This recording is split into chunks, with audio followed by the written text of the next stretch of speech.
Previously on Alonso's way.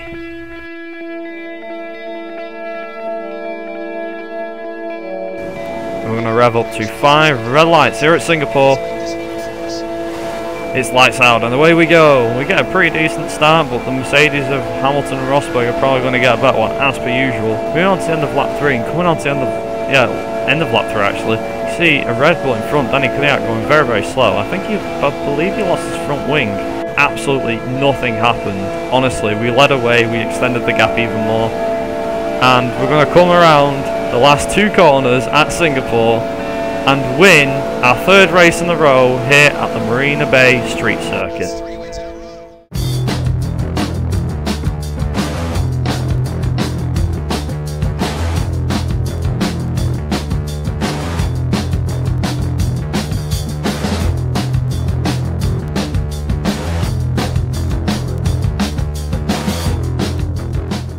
We're back at one of the oldest and one of the best racing tracks on the Formula One calendar. Welcome to Suzuka, where the practice session is just about to start. As we approach the end of the season, the teams will be keeping a close eye on the constructors' table. Every point the drivers can get is really important for the teams at this stage. Yes, definitely. Every position you climb in the championship has a financial gain come the end of the season. So the difference between finishing 3rd or 4th is well worth fighting for right up until the last race. One of the more intimidating corners on any Formula One track is the legendary 130R. But whilst unusual, the name actually comes from the original design of the corner, a 130-metre radius turn starting just past the track crossover. Over the years, due to several severe accidents, the corner's been redesigned to create a straighter entry and creating what is now a double apex left-handed corner. Despite the changes, this is still one of the most exhilarating corners that drivers in F1 have to take. It's not normally considered an overtaking spot, but this is the scene of one of Fernando Alonso's most famous manoeuvres, when in 2005 he passed Michael Schumacher's Ferrari around the outside. Hey guys, I'm Viper and welcome back to Alonso's Way. This is episode 14 we're at now and we're in Japan, or Suzuka. Of course, not a great track in terms of straight line speed for us, because like Monza, it will provide a challenge in that sense. As per usual, you join us in practice. And the reason why I say it's not a great track is because it has provided some spectacular racing in the past. With obviously Raikkonen and Fisichella, back in 2005.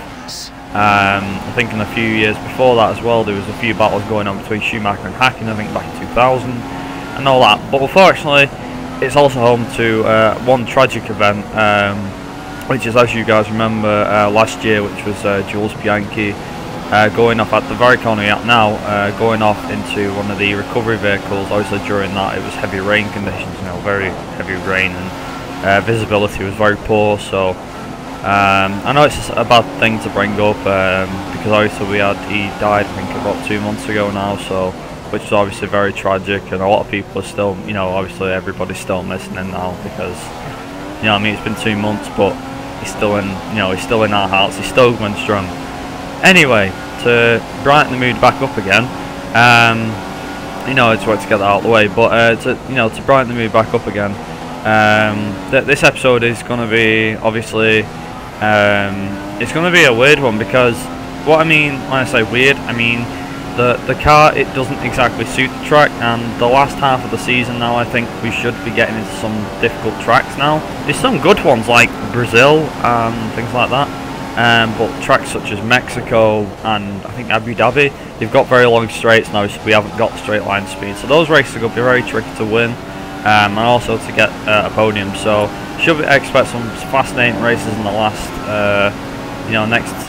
last few races of the season. I'll tell you a bit more about a few things, but that's practice over, and I'll now hand you over to qualifying.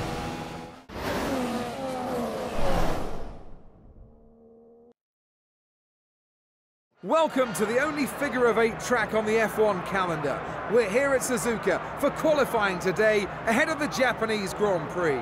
I'm expecting a strong showing here today from the Red Bull team. They really love this classic track and have had so much success at Suzuka over the years. I think this could be a showdown between the Mercedes and Red Bulls today.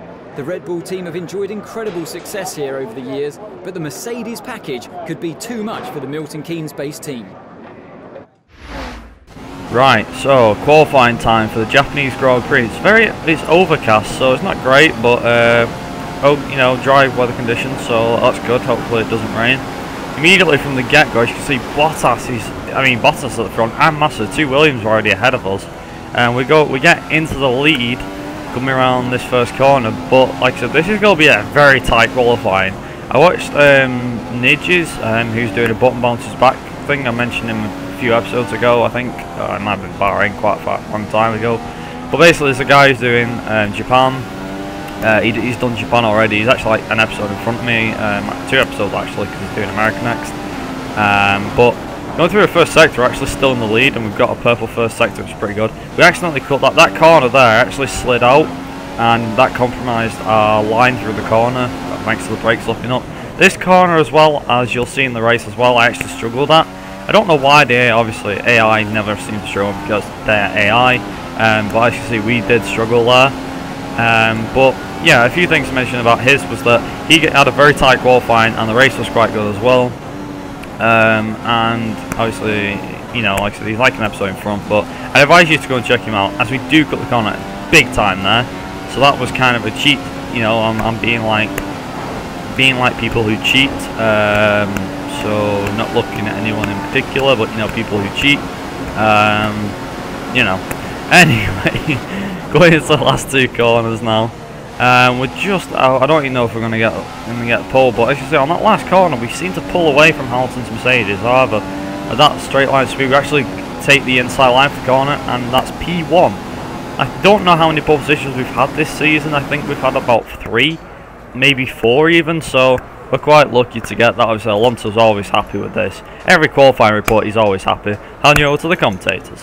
And that's P1 for Fernando Alonso. He'll be looking forward to tomorrow's race now, with real hope that he can convert this into a race win. Well, he's on the front row and on the clean side of the grid, so unless he gets a poor start, the other drivers might have trouble getting anywhere near him tomorrow. As you can see, for qualifying, we are on pole position from Lewis Hamilton by only 0.4 of a second. Rosberg down the road by another 0.4, so he's in 3rd. Then obviously the 2 Ferraris, the 2 Williams, Grosjean's Lotus, Ricciardo's Red Bull, and Mazda's Sauber. So usual suspects, kind of, you know, in the top 10.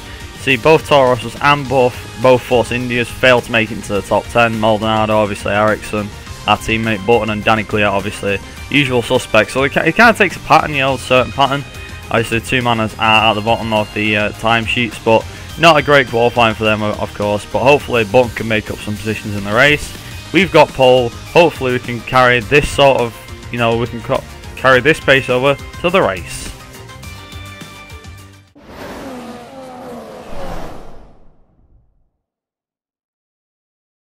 Welcome to one of this year's most challenging races, where the combination of high speed and complex corners makes this one of the drivers' favourite tracks. It's time for the Japanese Grand Prix. Double world champion Fernando Alonso starts on pole for today's race. The car's been performing well in the race distance simulations in practice this weekend, so I think he'll feel very confident about challenging for the win. He's definitely going to be difficult to beat today, but anything can happen, so we'll have to keep a close eye on how this unfolds over the course of the race. A poor performance from both the car and the driver last time out saw Sebastian Vettel post his worst result of the year. The German will be looking to get back on form with a better performance this afternoon. Seb was particularly critical of how the car handled after the race, and there were some heated conversations in the garage. The team will be desperate to sort out the issues they're having and find a better balance in the car.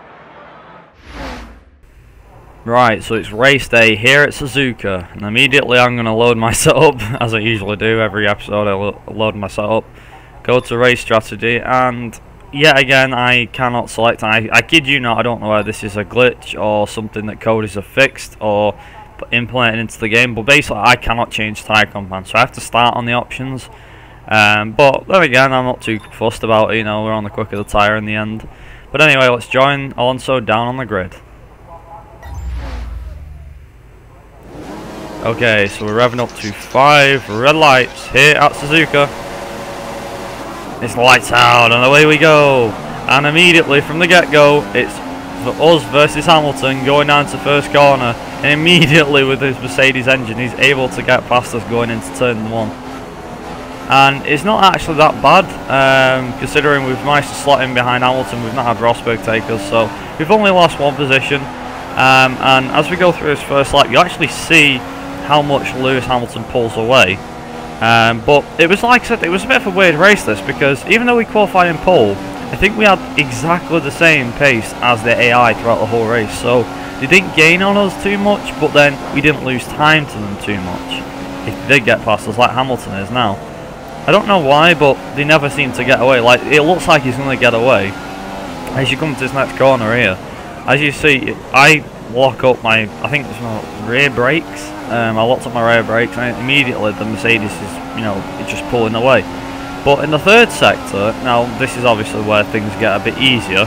The third sector, they're slightly slower than us, so we're able to gain in that last sector. However, if we have a good, you know, if we have a good, what we call a good lap for the most of the lap, and we're able to close up, then we're gonna, you know, we've got a good chance of overtaking. And you'll notice that this video is obviously quite short, a bit like Singapore. It's not because I was out in the front for a change. No, it's just because it took so damn long to catch the cars, because especially like Hamilton's in front now.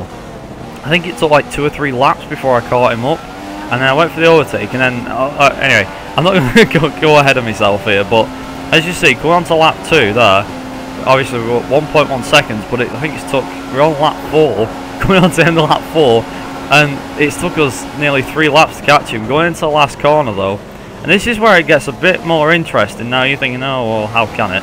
Well, think of it this way. I just took Hamilton before DRS.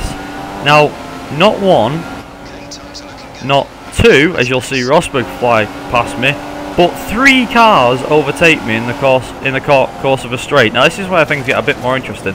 We go off the track, but come back on just about to overtake Raikkonen. Thankfully, it didn't class as a legal overtake, because we managed to get back on track. Rosberg goes wide, and now we have a little, and I repeat this, we have a little side-by-side battle. You can't see it, but you can tell from the arrows that Rosberg is right there on that inside. I think you'll see him in a minute. We managed to pull ahead of him though. And moving on to lap 6, this is obviously our pit lane lap, you know, pitting lap. I noticed, for some weird reason, obviously Ferrari decides to double stack. You'll see, look behind, you see 2 Ferrari and a Williams. But I noticed on the lap before that the Mercedes, both Mercedes I think, pitted a lap early. Now obviously Rosberg will be the one coming in second, so Rosberg's obviously going to be, you know, you know, slowed down. So coming out of the pits though, and Hamilton was at least 2 seconds ahead. And coming out of the pits, we've actually come out ahead. Now moving on to lap 9, which I think is 3 laps later actually, which is when Hamilton eventually passes us. We've tried to, he actually slows down quite a bit. That's what I meant by the AI is slower in sector 3. Anyway, thankfully we've got DRS. And you see, we keep clipping the back, and I thought at this point, have we got damage? But we haven't. We keep clipping this back end. I can, you know, damage is on full. We get DRS, we open the flap, and off we go. Now, obviously we're getting in a slipstream, so we're going to make the most of this straight line speed. We go into the first corner, Hamilton runs wide, we get the lead back. Now, for most of the race, it was me defending, but that was it really, nothing else happened. And that's it. And coming around the last final chicane, we're going to keep the lead of the Japanese Grand Prix, and we're going to take, I think it's our 5th win of the season. Awesome driving today, that's 4 race wins in a row.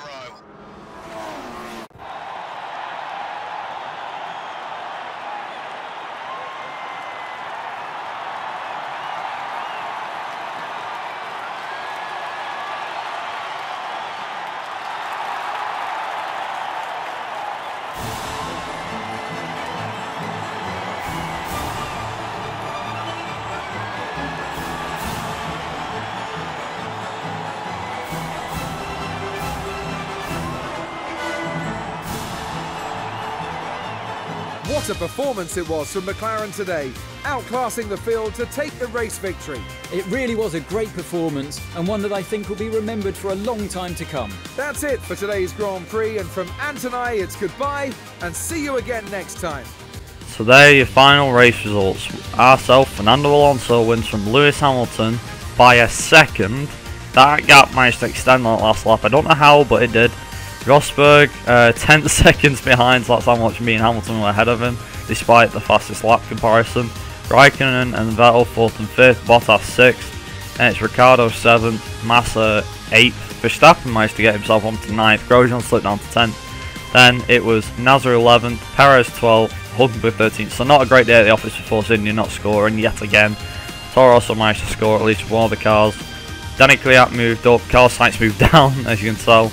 Our teammate Jenson Button managed to move ahead. He was 17th and he moved up to 16th. Maldonado slipped down, as did Marcus Ericsson, and of course the two mans at the bottom. And if you look right at the bottom, Will Stevens was, I believe, yeah, there you go. Will Stevens was 18 seconds in front of Roberto Merhi, and they both drive the same car. So Will Stevens obviously got more, let's say, more speed, so to speak, around Japan than Roberto Merhi, but both mines obviously still miles behind the Sauber and the rest of the field, you know, as per usual, like they are in real life, really. But just quickly showing you the incidents here. Nasser had a collision with Verstappen on lap 1. Ourselves got a warning for corner cutting, which I believe we probably would have got more. I thought we might have got more, but we never did. Not really saying why, I just thought we might have got a few more corner cuts, but we didn't. Bottas got in a collision with Raikkonen, and Danny Kvyat got him on with Hulkenberg, so not great for them two, but they only got warnings, so nobody got a penalty. As for the Drivers' Championship, though, we've managed to extend our lead from Vettel. Rosberg still sits in 3rd, but only just. Then it's Raikkonen 4th, so it's a 4-way scrap, well, 3-way scrap actually for 2nd place. Include Hamilton in that scrap, and it's 4-way. Then you've got Bottas, who's got like miles between him and Massa, which is up in 7th. Nobody's moved, so Ricciardo 8th, Grosjean 9th, Hulkenberg 10th, sorry, Verstappen 10th, Hulkenberg 11th, Button 12th, Nasser 13th, Kvyat 14th, Sainz 15th, Maldonado 16th, Perez 17th, Ericsson 18th. Them two yet to score points, obviously the two manners at the bottom.